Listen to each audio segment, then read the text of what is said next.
உபத்திரவ மத்தியில் நீங்கள் பொறுமையாக இருக்கணும். யோபு எல்லாத்தையும் இழந்து போனார். யோபுடைய வாழ்க்கையில் மேன்மை என்று சொல்லிக் கொள்வதற்கு எதுவுமே இல்லை. இன்றைக்கி நம்மளால் அப்படி துதிக்க முடியுமாங்க? சொல்லுங்கள், நம்மளால் அப்படி ஜெபம் பண்ண முடியுமா? இன்றைக்கி சபைக்கு உங்களை பார்த்து நான் உங்களை கேட்குறேன், உங்களால் ஜெபம் பண்ண முடியுமா? அப்படி இன்றைக்கி யோசிச்சு பாருங்கள், நம்மளால் அப்படி தேடிட முடியுமாங்க யோபு போல்? இன்றைக்கி இங்கே நீங்கள் நம்பிட்டு இருக்கீங்க, ஒரு வீடு இல்லை ஒரு ஒரு ஒரு ஹஸ்பண்ட் வைங்களேன், ஒரு மனைவி, ஒரு பிள்ளைங்க செத்து போச்சு. இன்றைக்கி நீங்கள் நேசிக்க உங்கள் பிள்ளை செத்துருச்சு. ஆனால் சர்ச்சுக்கு நீ வந்துட்டு இருக்கீங்க, ஆண்டவர் தேடிக்கொண்டு இருக்கிறீங்க, ஆண்டவர் மேலே நம்பிக்கையாக இருக்கிறீங்க, ஜெபிக்கிறீங்க, துதிக்கிறீங்க, ஆனால் உங்கள் பிள்ளை செத்துருச்சு. நீங்கள் என்ன சொல்லுவீங்க? சர்ச்சுக்கு போய் என்னத்தை கண்ட, ஜெபம் ஜெபம் ஜெபம்னு ஓடனே சொந்தக்காரங்களும் திட்டுவாங்க. மனை எப்படி யோபு சொன்னாங்களோ, என்னடா யோபு ஆண்டவருக்காக இப்படிலாம் வாழ்ந்தே யோபு, 10 பிள்ளை செத்து பேச யோபு. மனைவி வந்து சொல்கிறாங்க, செத்து தொலையா, நீ உயிரோடு இருந்து ஒரு பிரயோஜனமும் இல்லை. நீ யோபு போல எல்லாத்தையும் இழந்தால் நம்மளால் தேட முடியுமா? நம்மளால் சபைக்கு வர முடியுமா? இப்போ ஆராதிக்கிற போல நம்மளால் ஆராதிக்க முடியுமா? ஆனால் யோபு பாருங்க, எல்லாத்தையும் இழந்த போது கூட கர்த்தர் மேலே ஒரு நம்பிக்கையோடு வார்த்தை சொல்கிறாரு, என் மீட்பர் இன்றும் உயிரோடு இருக்கிறார். எல்லாம் செத்துருச்சு, எதுவுமே எனக்கு என் கூட இல்லை, ஆனால் ஏன் மீட்பர், எனக்கு மீட்கிறவர், என்னை காப்பாற்றுகிறவர், அவர் பொறுமையோடு காத்து, அவர் சொல்லலை ஒரு வார்த்தை கூட தன் வாயினால் கர்த்தரை தூசிக்கலை. வசனம் சொல்லுது, பொறுமையோடு கூட கர்த்தரிடத்தில் காத்திருந்தார். எனக்கு எடுத்தவர், எனக்கு கொடுத்தவர் எடுத்திருக்கிறார், எடுத்தவர் எனக்கு திரும்ப கொடுக்க அவரால் முடியும். அல்லேலூயா. இன்றைக்கு எத்தனை பேர் அப்படிப்பட்ட வாழ்க்கையின் அனுபவத்துக்குள்ள இன்னைக்கு இருக்கிறோம்?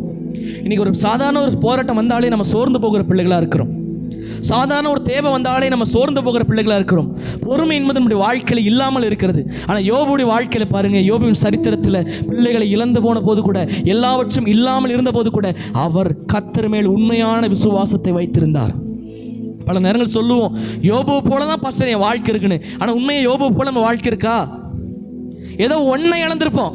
ஆனால் யோபு ஜீரோ ஆயிட்டாரு. ஜீரோக்கும் கீழே கடைசிக்கு உடம்பாச்சும் நல்லா இருக்குமா, வேற கல்யாணம் பண்ணுவோம் அப்படின்னு நினைச்ச கூட அதுவும் இல்லை. அல்லேலூயா.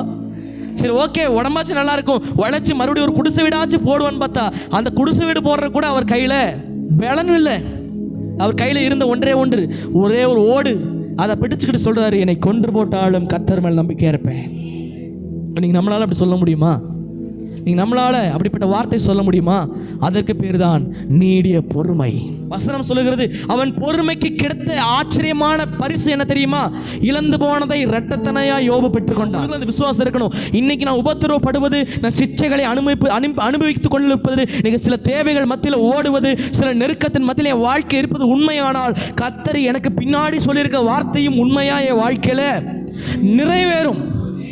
அல்லேலூயா. அப்போ பல பேருக்குள்ள இன்னைக்கு உபத்திரவத்தின் மத்தியில் கூட பொறுமையாக இருக்கிற அனுபவம் இல்லை. ஆனால் இன்றைக்கு கர்த்தர் விரும்புகிறார், உபத்திரவத்தின் மத்தியில் கூட எந்த வாயில துளி கவலையோட வார்த்தை வரலை, அவர் கஷ்டப்படுகிற வார்த்தை வரலை. அவர் சொல்கிறாரு, தன் பிறந்த நாளை தான் சபிக்கிறார் தவிர கர்த்தரை ஒருபோதும் அவர் தூசிக்கலை. அவர் சொன்ன ஒரே ஒரு வார்த்தை, நான் விசுவாசிப்பது நான் என்று அறிஞ்சிருக்கிறேன். எனக்கு கர்த்தரிடத்தில் ஒத்தாசை வரும். அவர் வெயிட் பண்ணார், அவர் காத்திருந்தார், தேவனுக்கு அற்புதம் செய்யும்படியாய் காத்திருந்தார். அப்போ அன்னைக்கு கர்த்தர் நம்ம கற்றுத்தருவது என்ன? உபத்திரவத்து நாட்களில் கூட நாம் பொறுமை உள்ள பிள்ளைகளாக நம்ம வாழ்க்கையில் இருக்க வேண்டும்.